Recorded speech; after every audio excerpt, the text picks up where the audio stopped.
জি। হত্যা, নির্মম হত্যা। আর হত্যা না করলে এই আজমপুরের মস্তদ বাধাযুক্ত হবে না।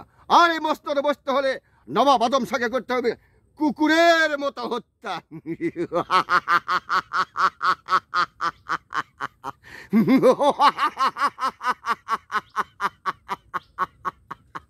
ইমরান খান বলেন জনাব, এই মুহূর্তে তোমার এক কাজ করতে হবে, তোমার হত্যা করতে হবে। হত্যা?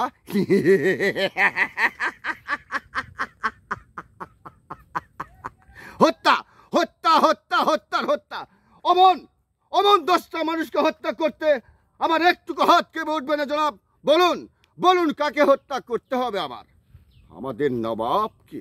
জনাব, যার নিমুখে যুগ যুগ বছর ধরে স্ত্রী পুত্র রে বেঁচে আছি, তার সাথে এত বড় বেইমানি, তার সাথে এত বড় বিশ্বাসঘাতকতা, এ কাজ আমার বুকে প্রাণ থাকতে করতে পারবো না জনাব। আপনি আমাকে ক্ষমা করবেন।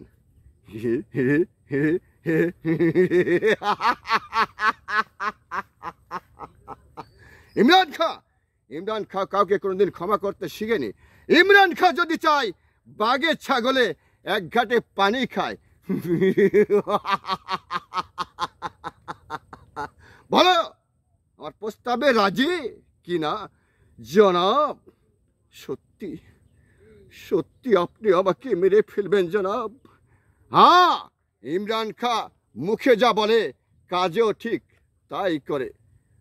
মানে মানে মানে মানে আমি রাজি জনাব।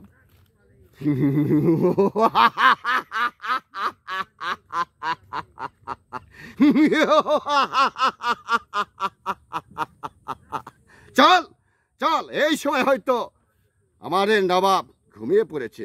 আমাদের কাজটা এই মুহূর্তে হাসিল করতে হবে, কতল করতে হবে।